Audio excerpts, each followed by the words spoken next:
여러분, 우리가 사순절을 보내고 있지 않습니까? 사순절은 어떤 기간이죠? 부활절이 있기까지 6번의 주일을 제외한 40일의 기간을 가리킵니다. 예수님의 고난을 깊이 묵상하고 영광스러운 부활을 기다리면서 우리가 경건하게 보내는 절기이죠. 여러분, 이 사순절에 중요한 몇 날들이 있습니다. 첫 번째는 시작하는 날. 사순절은 꼭 수요일에 시작을 합니다. 그래서 그 날을 성회 수요일, 또 제의 수요일이라고도 합니다. 과거엔 또 지금도 그렇게 하는 데가 있는데요. 이 목회자들이 성도들 이마에 재를 적셔서 십자가 성호를 이렇게 그었습니다. 어떤 의미가 있는가 하면 이 사순절, 회개로 시작되어야 한다라는 의미를 가진 겁니다. 여러분, 성경에서 죄를 뒤집어 쓰는 것은 회개를 의미하는 것이었잖아요. 이 사순절이 통해, 자복, 회개로 시작되어야 함을 의미하는 그런 날인 것이죠. 오늘도 특별한 날입니다. 오늘 종려주일입니다. 예수님께서 십자가 고난을 받으시기 위해서 예루살렘에 입성하신 날이죠. 그리고 내일부터 이제 고난주간이 시작이 되는데, 이 고난주간에도 중요한 두 날이 있습니다. 첫 번째 날은 목요일입니다. 세족 목요일이라고 부르죠. 예수님께서 십자가 고난 앞두시고 마지막 식사 제자들과 하시고 제자들의 발을 하나하나 다 씻어주시지 않았습니까? 그 날을 기념하는 날이죠. 그리고 성금요일, 예수님께서 십자가에 달려 죽으신 날, 그 날이 참 중요한 날입니다. 그리고 이제 부활을 맞이하게 되죠. 여러분, 이와 같이 우리가 사순절을 보내는데, 이 사순절을 보내면서 우리가 절대로 놓치지 말아야 될 것이 있습니다. 여러분, 우리 사순절 보내면서 절대로 놓치지 말아야 될 것은 뭡니까? 그것은 바로 우리 예수님이십니다. 예수님을 놓치지 말아야 합니다. 여러분, 이 사순절 예수님께 초점을 맞추고 보내야 합니다. 이 사순절을 아무리 고상한 의식을 향하면서 지켰다라고 할지라도 예수님께 초점을 맞추고 예수님께 집중하지 않았다면 그것은 아무 의미 없는 겁니다. 마치 손가락이 가리키는 것을 보지는 않고 손가락만 바라보는 것하고 똑같은 일이 벌어지게 되는 것입니다. 여러분, 그러면 우리가 이런 생각을 해볼 수가 있습니다. 왜 우리는 그토록 이 사순절에 예수님께 초점을 맞추려고 하는가? 이 사순절에 예수님께 집중하고자 하는가라는 겁니다. 다른 이유 아닙니다. 예수님이 우리의 유일한 구원자가 되시기 때문입니다. 예수님이 우리를 구원할 수 있는 유일한 구원자이시기 때문인 것입니다. 그래서 우리가 예수님께 초점을 맞추고 예수님께 집중하고자 하는 겁니다. 여러분, 사람은 절대로 이 땅에 우연히 생겨난 존재가 아닙니다. 하나님께서 하나님의 형상대로 사람을 창조하셨습니다. 하나님께서 사람을 창조하신 목적이 무엇입니까? 하나님과 친밀한 관계를 누리고 전심 다해 하나님을 예배하고 그리고 하나님 안에서 참된 행복을 누리며 살도록 사람을 하나님의 형상대로 창조하시지 않았습니까? 그런데 그 하나님의 계획이 아담과 하와로 말미암아 무산되고 말았습니다. 여러분, 하나님께서 아담과 하와를 창조하신 다음에 그들에게 당부하신 것이 있었습니다. 절대로 선악과 먹지 말아라. 절대로 선악과 먹으면 안 된다. 선악과 먹으면 죽는다 라고 하셨어요. 여러분, 우리가 이런 생각을 해볼 수 있죠. 선악과 하나 먹은 게 뭐 그리 문제야. 안타깝게도 아담과 하와가 선악과 먹고 말았습니다. 뱀의 유혹을 받아서 선악과를 먹고 말았습니다. 여러분, 선악과 먹은 것이 왜 그리 문제입니까? 하나님께 반역한 겁니다. 하나님께 독립선언을 한 겁니다. 피조물이 아니라 하나님의 반열에 서겠다고 한 것과 똑같다라는 거예요. 하나님과 분리되어서 살아도 아무 문제 없다 라고 여기게 되었다라는 거예요. 하나님 말씀하셨습니다. 먹지 말아라. 정령 죽으리라. 그 하나님의 말씀을 믿지 않는다라는 거죠. 하나님을 불신하고 하나님께 반역하고 하나님께 독립선언을 했던 사건이 선악과 사건이었습니다. 그래서 인간이 전적으로 타락하고 말았죠. 여러분, 인간이 전적으로 타락했다라는 것은 어떤 의미입니까? 그에게 구원의 가능성이 1도 없게 되었다라는 겁니다. 여러분, 전적으로 타락한 사람은 고통과 저주와 허무 가운데 살다가 죽고 심판과 멸망을 받게 되었습니다. 오늘도 저 세상에 있는 수많은 사람들이 그런 얘기를 하지 않습니까? 야, 인생 살아보면 살아볼수록 고통스럽다, 힘들다, 허무하다. 그렇게 살다가 죽는 겁니다. 그리고 심판과 멸망을 피할 수 없게 된 것입니다. 여러분, 그러면 어떻게 그 문제 해결할 수 있습니까? 해결 방법은 오직 하나입니다. 우리 예수님이 해결 방법이십니다. 우리 예수님을 나의 주, 나의 그리스도로 믿는 것입니다. 요한복음 3장 16절에 말씀하셨습니다. 하나님이 세상을 이처럼 사랑하사 독생자를 주셨으니 이는 그를 믿는 자마다 멸망치 않고 영생을 얻게 하려 하심이니라. 예수님께서는 죽음의 현실로부터 인간을 구원하실 수 있는 유일한 구원자시다라는 겁니다. 여러분, 이것은 누구의 주장이나 누가 만든 이론이 아닙니다. 우리 예수님이 친히 하신 말씀입니다. 오늘 말씀을 보면 알 수 있어요. 여러분, 예수님께서 예루살렘에 입성하신 다음에 제자들과 마지막 식사 나누시고, 그리고 식사 다 마치신 다음에 제자들이 당황할 만한 이야기를 하셨습니다. 내가 너희들을 떠날 거다. 너희들이 나 가는 곳에 따라오지 못한다. 여러분, 예수님 제자들이 너무나 당황했습니다. 그럴 만한 이유가 있습니다. 이 예수님의 제자들이 예수님이 십자가의 고난을 그렇게 말씀하셨어도 이해하지 못하는 겁니다. 예수님의 십자가 고난에 대해서 그들은 생각조차 없는 겁니다.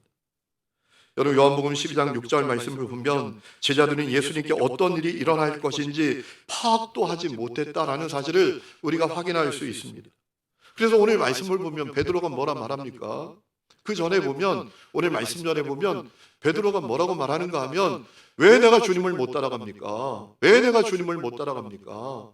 나는 주님을 위해서 죽기까지 할 겁니다. 라고까지 했습니다. 여러분, 그러자 주님께서 당황한 제자들을 안심시키셨습니다. 오늘 우리가 읽은 1절 말씀 보면 너희는 마음에 근심하지 말라, 하나님을 믿으니 또 나를 믿으라 라고 하셨습니다. 그러면서 주님이 이런 말씀하십니다. 주님께서 제자들이 있을 곳을 예비하러 가는데 가서 예비하면 와서 제자들을 그리로 인도할 것이다 라고 말씀하셨습니다. 오늘 우리가 읽은 2절 3절 말씀이에요. 내 아버지 집에 거할 곳이 많도다. 그렇지 않으면 너희에게 일렀으리라. 내가 너희를 위하여 거처를 예비하러 가노니 가서 너희를 위하여 거처를 예비하면 내가 다시 와서 너희를 내게로 영접하여 나 있는 곳에 너희도 있게 하리라 라고 하셨어요. 예수님이 하나님 집에 가실 것을 말씀하신 것이죠. 주님께서 적어도 이만큼 말씀하시면 제자들이 다 이해했을 줄로 생각하셨던 것 같습니다. 그래서 오늘 우리가 읽은 4절 말씀 보면 예수님이 이렇게 말씀하셨습니다. 내가 어디로 가는지 그 길을 너희가 아느니라. 그러자 잠잠고 있던 도마가 주님께 뭐라고 말씀을 드립니까? 5절 말씀 보세요. 도마가 이르되 주여 주께서 어디로 가시는지 우리가 알지 못하거늘 그 길을 어찌 알겠사옵나이까? 라고 묻습니다. 그러자 예수님께서 말씀하셨습니다. 오늘 6절입니다. 중요한 말씀이에요. 내가 곧 길이요 진리요 생명이니 나로 말미암지 않고는 아버지께로 올 자가 없느니라. 여러분, 예수님의 이 말씀 속에는 중요한 세 가지 의미가 들어있는 말씀이에요. 첫 번째, 예수님은 하나님께로 간다. 나는 하나님께로 간다. 너 몰라? 내가 하나님께로 가는 거야. 이 의미가 들어있는 거예요. 두 번째는 너희들도 다 하나님께로 가야 돼. 그 의미가 들어있는 겁니다. 그리고 세 번째 중요한 의미가 들어있습니다. 그런데 너희가 나로 말미암지 않고는, 나를 거치지 않고는 하나님께로 못 가. 내가 하나님께로 가는 길이야, 진리야, 생명이야. 나로 말미암지 않고는 하나님께로 못 가. 내가 유일한 구원자야 라는 말씀을 하신 거예요. 오늘 6절 말씀에 세 가지 의미가 들어있는 거예요. 나는 하나님께로 간다. 너희도 다 하나님께로 가야 된다. 그런데 나를 거치지 않고는 너희가 하나님께로 못 간다. 내가 하나님께로 갈 수 있는 유일한 길이다, 진리다, 생명이다. 이거 똑바로 알아야 된다 라고 하신 것입니다. 여러분, 나중에 베드로가 이 사실을 깨닫게 됩니다. 그래서 그가 성령 받고 복음을 증언할 때 뭐라고 외쳤습니까? 사람들이 이렇게 외치지 않았습니까? 다른 이로서는 구원을 받을 수 없나니 천하 사람 중에 구원을 받을 만한 다른 이름을 우리에게 주신 일이 없음이라 라고 외쳤습니다. 바울도 똑같습니다. 여러분, 바울이 로마 감옥에 갇혀서 순교의 날을 기다리면서 자기 제자 디모데에게 가르쳐 주었습니다. 디모데후전서 2장 4절 하나님 모든 사람이 구원을 받으며 진리를 아는 데 이르기를 원하시느니라. 하나님은 한 분이시요 또 하나님과 사람 사이의 중보자도 한 분이시니 곧 사람이신 그리스도 예수라. 하나님과 사람 사이의 중보자는 오직 한 분이시다. 예수님이시다. 예수님이 유일한 구원자이시다. 이 사실을 바울도 깨닫게 되었던 것입니다. 그렇기 때문에 우리가 이 사순절에 예수님께 초점을 맞추고 예수님께 집중하려고 하는 거예요. 아니, 해야만 하는 겁니다. 예수님이 유일한 구원자이시니까. 예수님이 유일한 하나님께로 가는 길이 되시니까. 이 사순절에 우리가 예수님께 초점을 맞추고 예수님께 집중하고자 하는 거예요.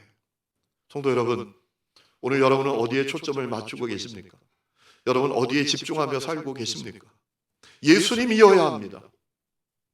여러분, 그러기 위해서 확실히 여러분에게 필요한 것이 있습니다. 여러분에게 예수님이 나의 유일한 구원자이시다 라는 고백이 되어지는 것입니다.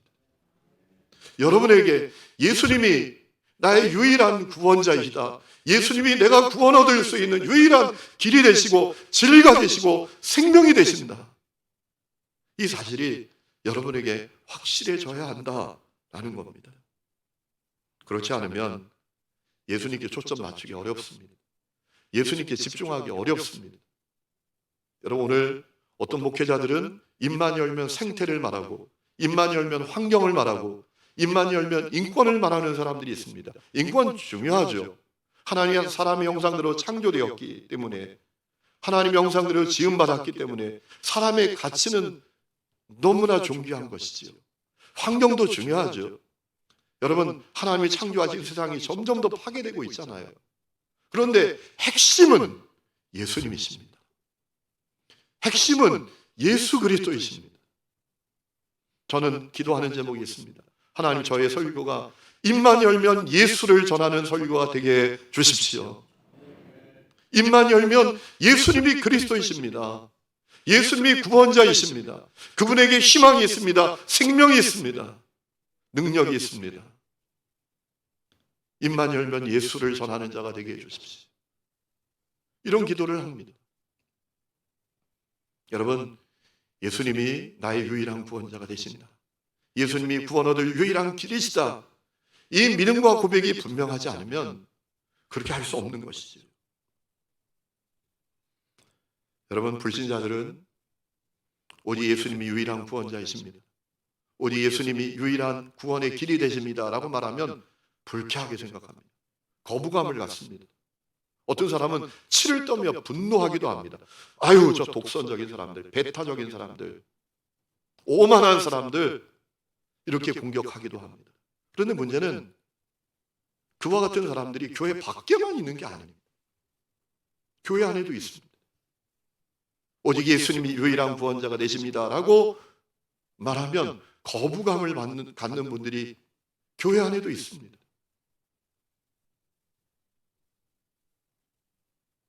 여러분, 그렇다면 그들이 그렇게 생각하는 이유는 뭐죠? 왜 그렇게 생각하는 거죠? 왜 그렇게 반응하는 겁니까? 중요한 이유가 있습니다. 그들에게 이런 생각이 있는 겁니다. 종교는 다 똑같은 거잖아. 종교는 다 좋은 거잖아. 종교는 각각의 종교마다 다 진리가 있는 거 아니겠어? 이런 생각이 있기 때문입니다. 여러분, 교회 안에도 종교다원주의자들이 있습니다. 가는 길은 달라도 가보면 다 한 곳에서 만난다고 주장합니다. 종교마다 사용하는 용어, 행하는 의식은 달라도 끝에 가보면 한 곳에서 다 만난다 라는 것이 종교다원주의자들의 주장입니다. 속지 마세요. 거짓말입니다. 틀린 말입니다. 여러분, 그들의 주장대로 만일 그러하다면 예수님은 왜 성육신 하셨나요? 왜 예수님은 사람으로 이 땅에 오셔서 십자가 매달려 그 수치를 다 받으시면서 철철 피를 흘리시면서 이 십자가 매달려 죽으셨나요?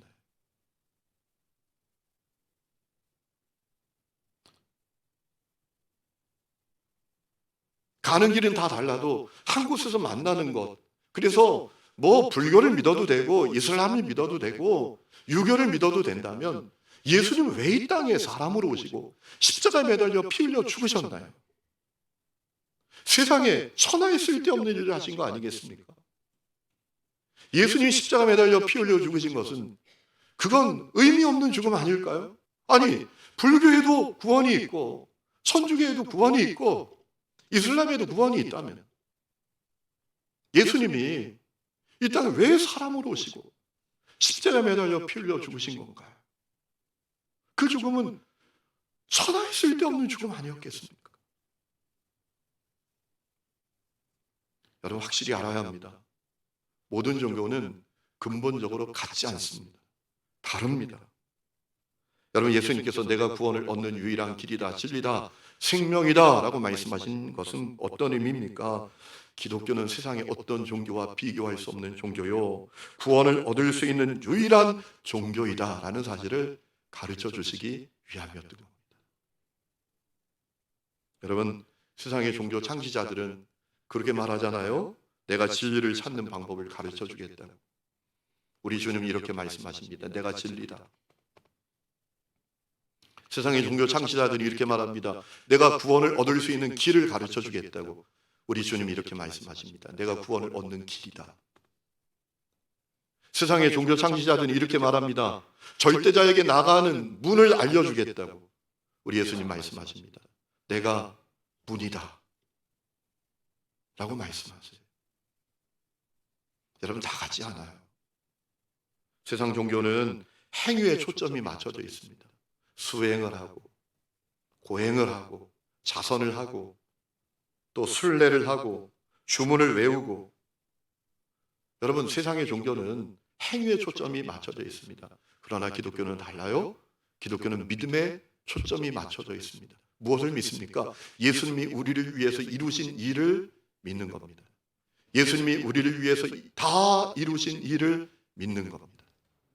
여러분 십자가에 달리신 예수님께서 7마디를 하셨습니다. 그 7말씀 가운데 핵심되는 말씀은 다 이루었다 라는 말씀이었어요. 뭘 다 이루셨다라는 겁니까? 우리를 구원하기 위한 모든 일을 다 이루셨다라는 겁니다. 예수님은 그래서 성육신 하셨고 십자가에 매달린 대속제물이 되셨습니다. 내가 치러야 될 죄값을 그분이 다 치르셨습니다. 다 이루셨습니다. 그래서 우리는 예수님이 다 이루신 그것을 믿기만 하면 구원받는 거예요. 로마서 10장 9절에 말씀하셨습니다. 내가 만일 내 입으로 예수를 주로 시인하며 또 하나님께서 그를 죽은 자 가운데서 살리신 것을 너의 마음에 믿으면 구원을 받으리라. 사람이 마음으로 믿어 의에 이르고 입으로 시인하여 구원에 이르느니라. 여러분 예수님이 다 이루어 놓으신 것을 우리는 믿음으로 받아들임으로 구원을 받는 것입니다. 기독교는 예수님이 우리를 위해서 다 이루어 놓으신 일을 믿음으로 구원받는 종교입니다. 여러분 어떤 분들은 이렇게 생각할 수 있어요.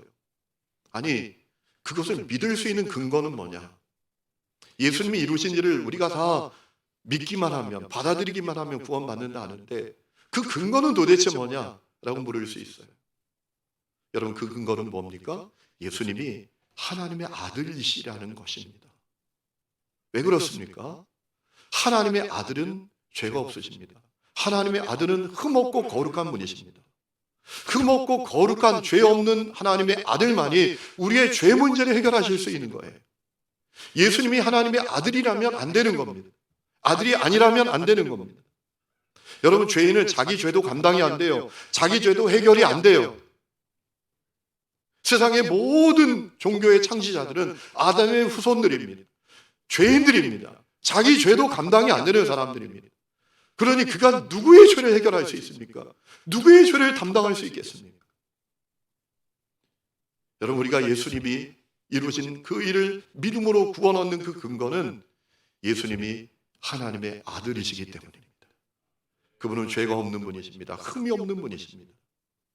죄 없는 분, 흠 없는 분이 우리의 죄값을 십자가 매달려 다 치르신 것입니다.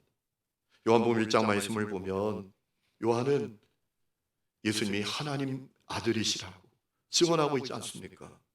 세 번역으로 읽어드리면 이렇습니다. 태초에 말씀이 계셨다. 그 말씀은 하나님과 함께 계셨다. 그 말씀은 하나님이셨다. 그는 태초에 하나님과 함께 계셨다. 모든 것이 그로 말미암아 창조되었으니 그가 없이 창조된 것은 하나도 없다. 그 말씀은 육신이 되어 우리 가운데 사셨다. 우리는 그의 영광을 보았다. 그것은 아버지께서 주신 외아들의 영광이었다. 그는 은혜와 진리가 충만하였다. 예수님이 하나님의 아들이셨다 라고 우리에게 분명히 요한이 증언하고 있습니다. 그래서 우리가 예수님이 우리를 위해서 이루신 그 일을 믿음으로 받아들임으로 구원을 얻게 되는 것입니다. 여러분, 이쯤 되면 또 어떤 분들은 이렇게 질문할 수 있습니다. 그럼 예수님이 하나님의 아들인 것을 우리가 어떻게 확신을 하는가? 세상에 자기가 하나님의 아들이라고 말하는 사람이 한둘이냐? 자기가 예수라고, 자기가 하나님이라고 말하는 사람이 한둘이냐? 이렇게 항변할 수도 있지요. 실제로 그렇죠. 여러분, 우리 주위에 자기가 하나님이라고, 자기가 예수라고 말하는 사람이 얼마나 많습니까? 제가 지지난주에 이 북악산을 올라갔다가 팔각정에서 저 자아문으로 해가지고 삼청동, 청와대 앞으로 해서 삼청동까지 갔어요. 한 2시간 50분 정도 걸리더라고요. 너무 지쳐서 이렇게 앉아있는데 멀끔하게 생긴 여성분들입니다. 두 분이 이렇게 가까워요. 안녕하세요 그러면서 인사를 하는 겁니다. 그래서 누구신가요? 그랬더니 전시회 초대하려고요 그러면서 전단지를 이렇게 주는데 어느 갤러리에서 전시회를 하더라고요. 그런가요? 하고 뒤를 딱 전단지 뒤를 보는데 하나님의 교회 이렇게 써 있는 거예요. 그래서 제가 뭐라 했을까요? 저는 건강한 교회 다니는 목사입니다. 그랬더니 이분들이 뜨끔해가지고 예, 미안합니다 그러고 가더라고요. 여러분, 우리가 길을 가다 보면 하나님의 교회 이렇게 써 있는 데가 있죠? 거기 하나님의 교회 아닙니다. 잘 분별하세요. 순복음교회, 기독교 대한 하나님의 성회 순복음교회, 거긴 건강한 교회죠. 그런데 하나님의 교회 이렇게 써놓은 데 있죠? 거기 하나님의 교회 아니에요. 하나님의 교회인지 알고 가시면 큰일 납니다. 거기는 안산홍을, 그의 부인 장길자를 하나님이라고 고백하는 사람들이에요. 그래서 우리에게 이렇게 얘기하잖아요. 우리에게 미혹할 때 하나님이 왜 아버지냐고, 하나님이 어머니 아니냐고. 장길자를 하나님으로 만들려니까 하나님 어머니라고 교리를 꾸며낸 거예요. 하나님의 아들이라고 말하는 사람이 한둘이어야지. 그러니 이렇게 질문할 수 있어요. 예수님이 하나님의 아들인 것을 어떻게 우리가 확신하는가? 그분이 하나님의 아들이랴, 죄가 없어서 내 죄값을 이 십자가에서 다 치르셨기 때문에 내가 그것을 믿으면 구원을 받는다라고 말하는데, 핵심은 예수님이 진짜 하나님의 아들이어야 되지 않느냐. 그분이 진짜 죄가 없고 그분이 진짜 흠없고 거룩한 하나님의 아들이어야 되지 않느냐. 그런데 예수님이 하나님의 아들인 거 어떻게 확신하냐, 이렇게 질문하면 어떻게 하죠? 여러분, 예수님이 하나님의 아들인 확실한 두 가지 증거가 있습니다. 첫 번째는 그분에 대한 예언과 성취입니다. 여러분, 구약 성경을 보면 하나님의 아들이 오신다, 메시아가 오신다 라는 사실이 60번이나 성경 곳곳에 예언되어 있습니다. 여러분, 우리 예수님이 그 예언을 성취하여 이 땅에 오신 분입니다. 이사야 9장 말씀을 보면 이사야 선지자가 오실 하나님의 아들에 대해서 이렇게 증언한 적이 있습니다. 한 아기가 우리를 위해 태어났다. 우리가 한 아들을 모셨다. 그는 우리의 통치자가 될 것이다. 그의 이름은 놀라우신 조언자, 전능하신 하나님, 영존하시는 아버지, 평화의 왕이라고 불릴 것이다. 이렇게 증언되었습니다. 예언되었습니다. 우리 예수님은 이 예언을 성취해서 오신 분이십니다. 예수님은 하나님의 아들이 틀림없습니다. 또 하나의 증거는 예수님이 행하신 기적입니다. 여러분, 요한복음 10장 말씀을 보면 예수님께서 나와 하나님은 하나다, 나와 아버지는 하나다 라고 하니까 유대인들이 예수님을 신성 모독죄라고 죽이려고 했습니다.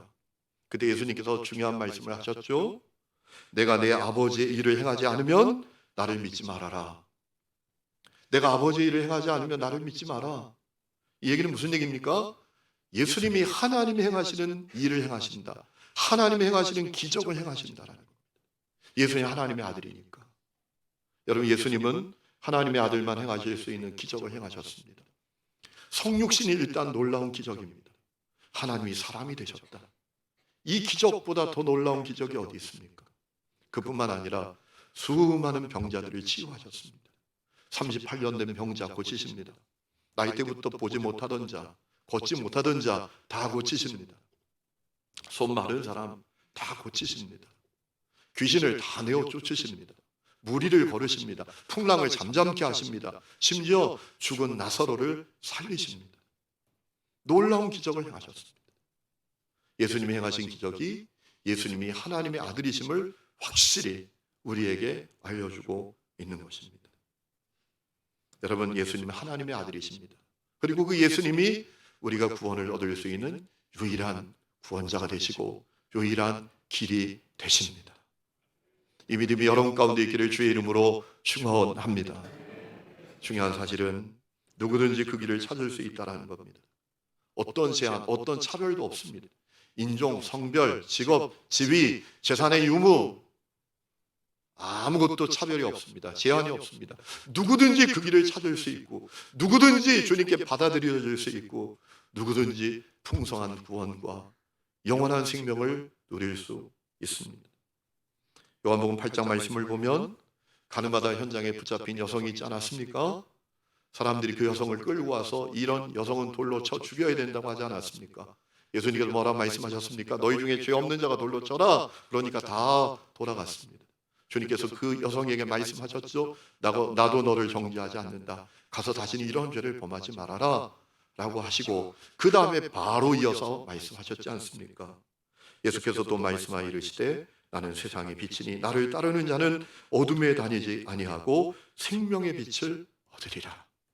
누구든지 이 길에 들어설 수 있습니다.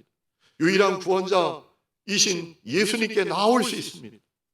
그리고 생명을 누릴 수 있습니다. 여러분, 오늘 여러분에게 묻고 싶은 게 있습니다. 여러분 그 생명을 누리고 계십니까? 여러분 그 길에 서 계십니까? 안타깝게도 교회 안에 영적으로 어정쩡한 상태에 머물러 있는 사람들이 많습니다. 교회 안에 너무나 안타깝게도 영적으로 어정쩡한 상태에 머물러 있는 사람들이 많습니다. 여러분 그런 사람들에게 사순절 큰 의미 없습니다. 고난주간 십자가 밤기도에 예수님의 고난을 우리가 묵상하고 열방에서 그 십자가 복음을 전하는 선교사들을 위해서 기도한다? 에이, 그건 뭐 별 마음이 없습니다. 찬송가에 보면 예수님의 그 놀라운 사랑과 은혜, 예수님의 고난을 노래하는 찬양이 얼마나 많습니까?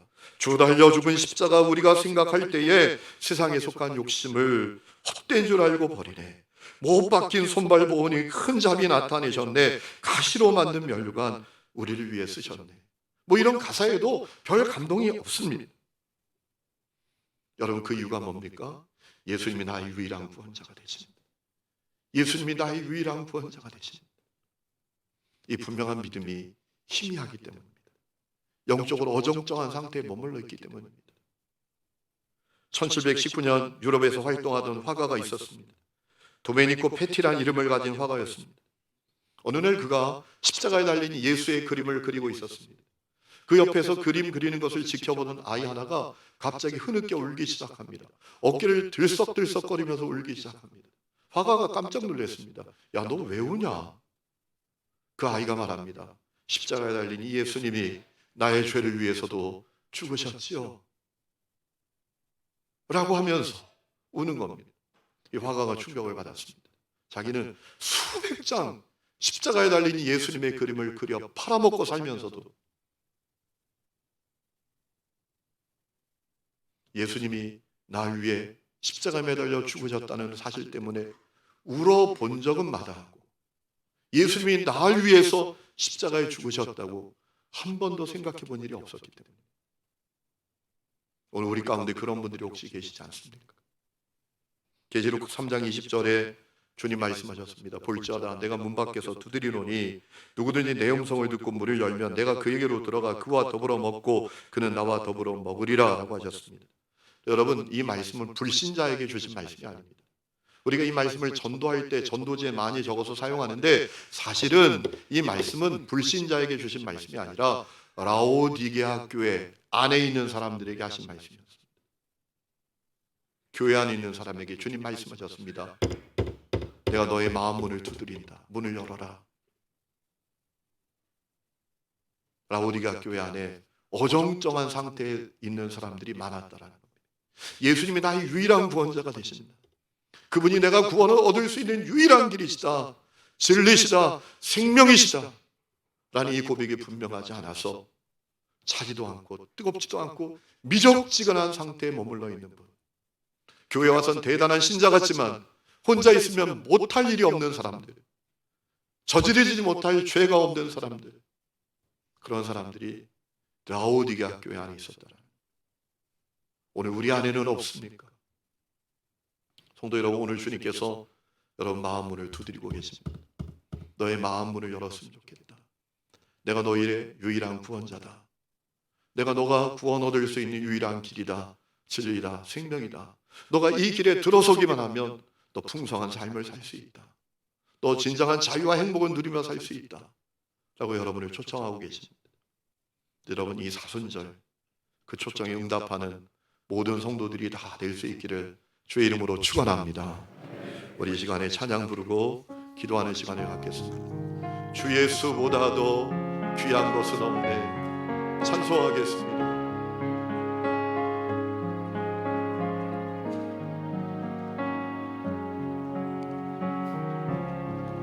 주 예수보다도 귀한 것은 없네. 이 세상 구기와 바꿀 수 없네. 주는 내 대신 돌아가신 그 놀라운 사랑 잊지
혹시 우리 안에 예수님이 유일한 구원자이심을 확신하지 못하고 어정쩡한 상태로 살아가는 사람들이 있습니까?